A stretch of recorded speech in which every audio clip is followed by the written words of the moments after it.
Magandang umaga mga kaibigan. Tagalog lang kay. Naman dire.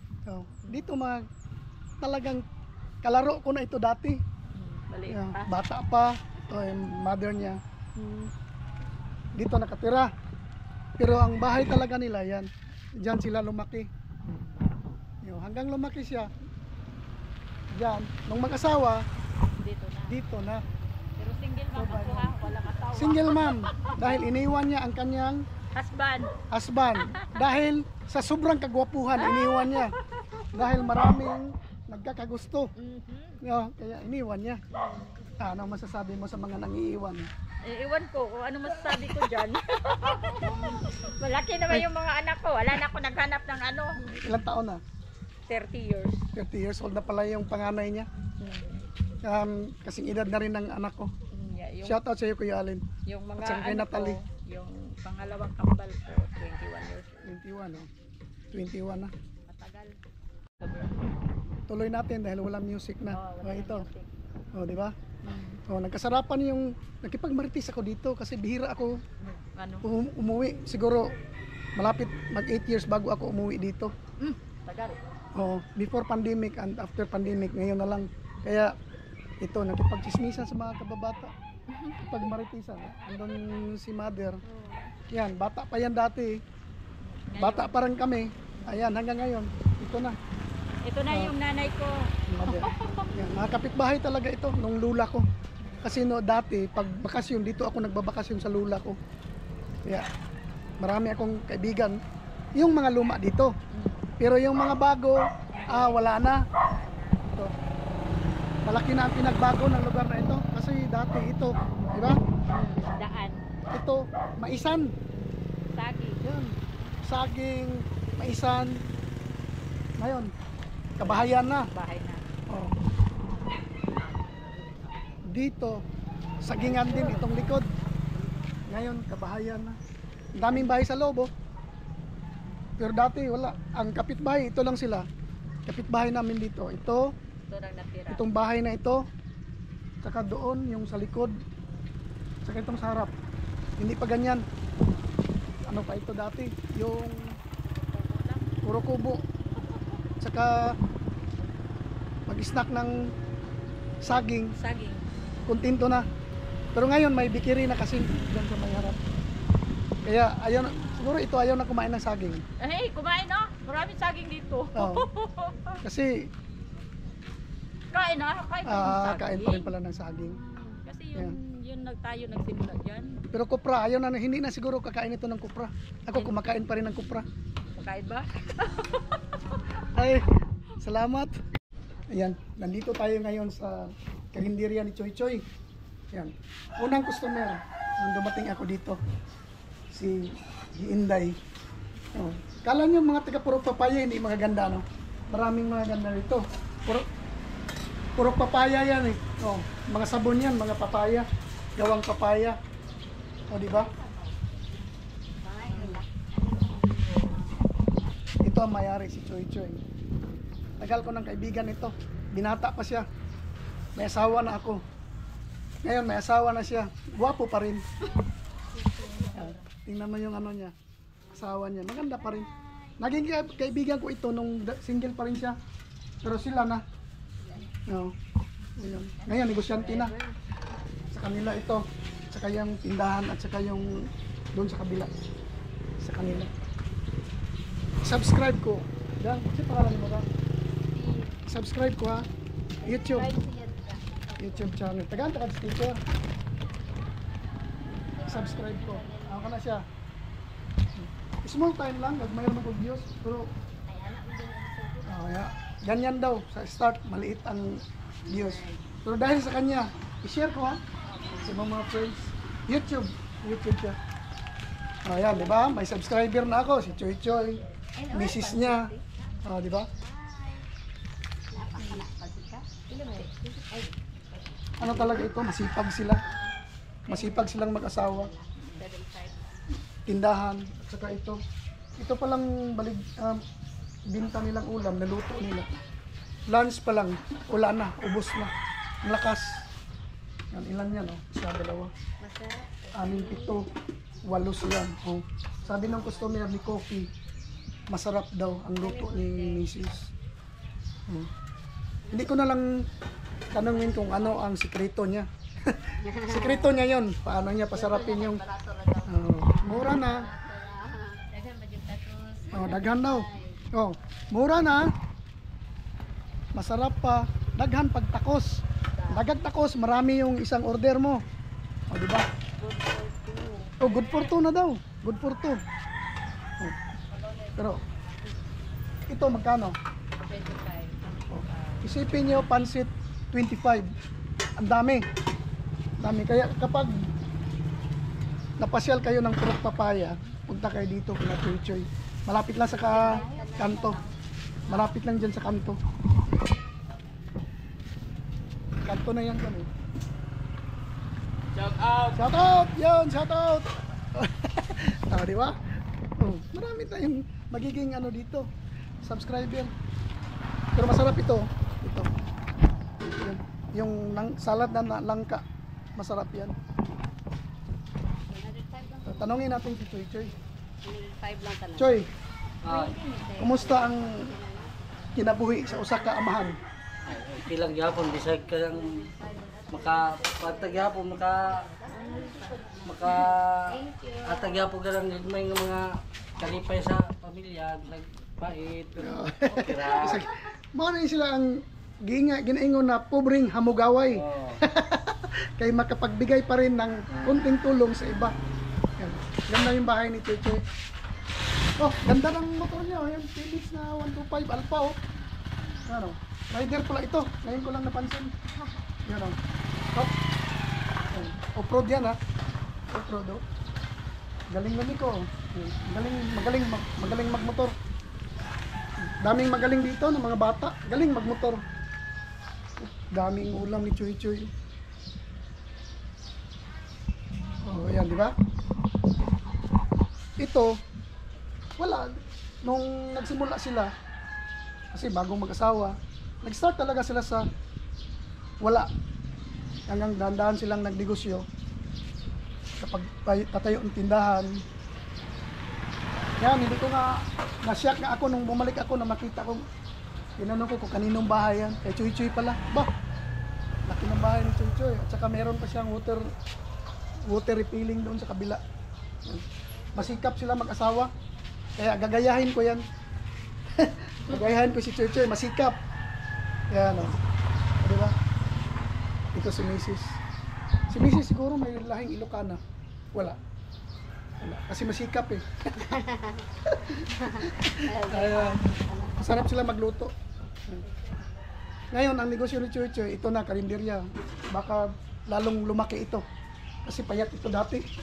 Ngayon, lumobo na. Di ba? Maya uli. Ayan. Continuation ito kanina. Nandito ako sa bahay ni Ed. Pinsan ko. Yan, nagpatayo siya ng bahay. So, hindi pa natirahan. Pero malapit na. Ongoing ang trabaho. Under construction. At ito si Alan, yung tirador na niyan, welding. Lahat ito, round ito. Si Alan. Yan. Yan siya nagwi-welding ngayon. Para doon sa gate. Hindi pala, sa pader. Patong yan sa pader tulad nito. Tulad nito. Kaya, gusto kong pumunta dito dahil malamig ang hangin, maliwalas. Simpleng design ng bahay, yung mga modern design na half cladding. O di ba? O ngayon nandito tayo kay Alan. Panoorin natin si Alan sa harap niya. Lan, kumusta ang trabaho, Lan? Ayos gan po. See? Ayos lang daw ang trabaho sa kanya. Galing yan. Mason, carpentry, welding. Ano pa, Lan? Isa pa yung mga kaya na ito, himuon lang. Oh, round siya. Kaya pag nandito kayo sa area na ito, Tagum, kung baka mahirapan kayo maghanap ng round na trabahante, kontakin nyo ako para makontak natin si Alan. Yan o. Marami na siyang ginawa sa bahay na ito. Siya yung mga tumitira dito sa ano. O di ba? Kaya maganda, magaling. Ganyan ang mga tao na maganda anuhin dahil maraming skills. Ano, kahit hindi na papasma yung pamilya niya. Dahil kahit ano, kayang gawin. Walang hindi kayang gawin. Di ba, Lan? Oo. Di ba? Walang hindi kayang gawin ni Alan. Pakita ko sa inyo, trabaho niya. Ilapit ko. Ayan, oh. O, di ba? Walang mas yan si Alan. May shades lang at tapos na. Ang galing yung trabaho niya. Siguro mamayang hapon may kabit ito, tapos na ito. Matapos na itong ikabit mamaya, lahat makumpleto yung harap ni sa bahay ni Ed. O, di ba? Ito, bagong bahay ng pinsan ko. May mga tanim na siya pero hindi pa niya ito natirahan. Kasi dati ito yung bahay niya. Yan sa likod, bahay niya yan. Naibinta niya. Yan ganyan, bahay niya. Naibinta niya sa kaibigan. Tapos ngayon dito, malaki man yung area niya. Dito siya nagtayo ng bahay. O, tingnan mo. O, di ba? Piling siya ng ano, pinipilingan niya yung mababang area, yung unlevel mababa. Oo, dito, yan. Yan si Alan. Dito tayo. Magandang design ng bahay. Simple lang, simple. Yan. O, di ba? Gusto ko yung design ng bahay niya, simple lang. May napansin akong bulaklak dito. Tulad sa amin nung sa bahay namin, oh. Ito. Kaya pala doon sa amin, nabubuhay lang siya kapag summer, pag winter mawala na. So ang dami na sa tabi lang tanim ng mama ko. Oh, ang dami pala dito sa kanya. Oh, meron pa sa taas kaya lang hindi na mga namulaklak yung nasa taas. Ito lang, oh. Oh. Talagang ganito. Ganito talaga yung nasa bahay, oh. Pero isa lang yung namulaklak, isang ganito lang.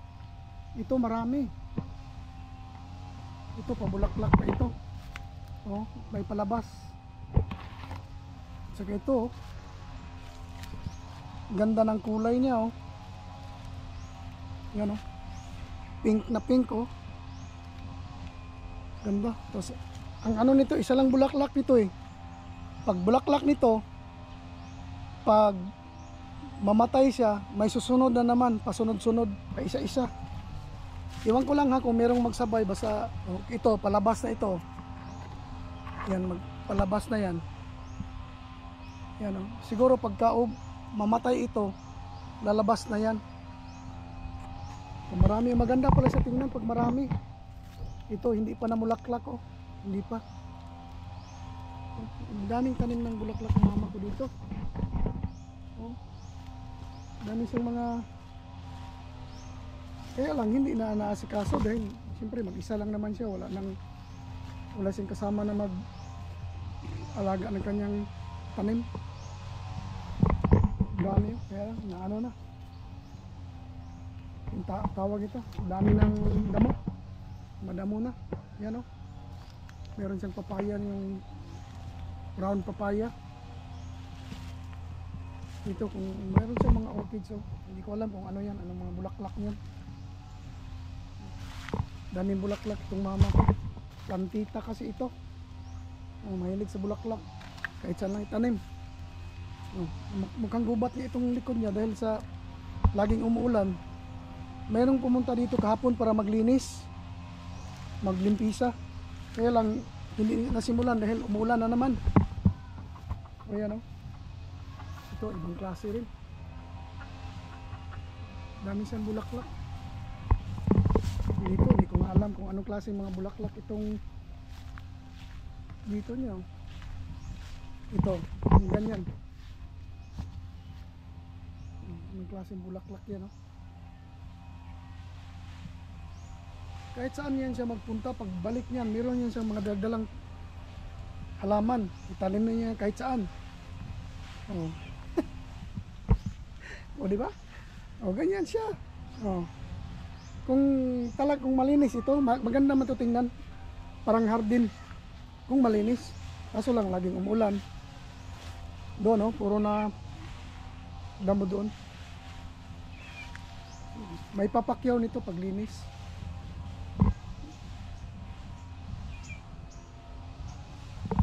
Marami ito siyang bulaklak. Oh. Marami. Pero alam niya yan. Tanungin mo kung anong bulaklak niya, alam niyan. Anong pangalan ng mga bulaklak niya. You know? Alam niya, ako wala akong idea dyan. So, marami pa dito. Ayan, oh. Nasa lupa lang. Ano pa ito? Ito, di ko alam kung ano ito. Parang, yan, oh, tumubo lang dyan. Iwan ko kung anong bulaklak niyan pag namumulaklak na yan.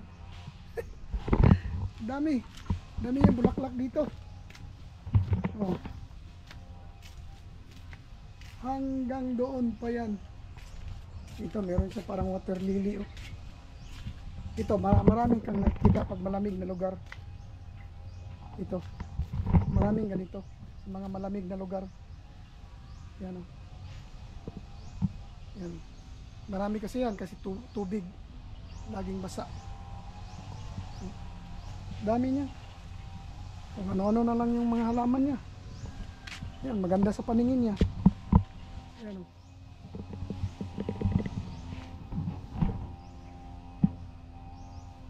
Yeah.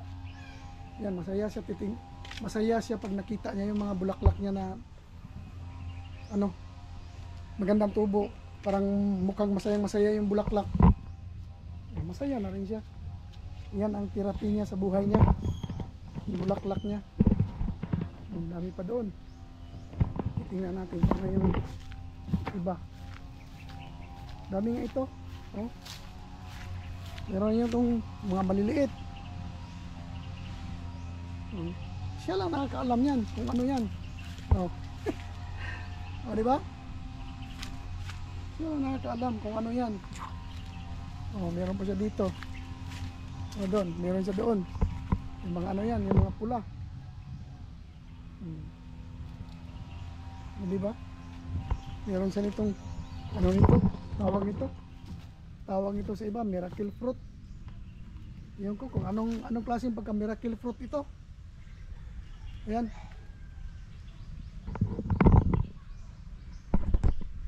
Yan, dito ko natatapusin itong vlog na ito sa araw na ito. Dahil hindi pa ako nakapagpaligo. Naglakad-lakad ako kasi tingnan nyo, ang lilim dito. Ang ganda. Lilim, malamig. Kaya dito ang favorite spot ko. Dito ako naglalakad-lakad. Kaya dito ko na ito tatapusin. Maraming salamat sa inyo. Bye.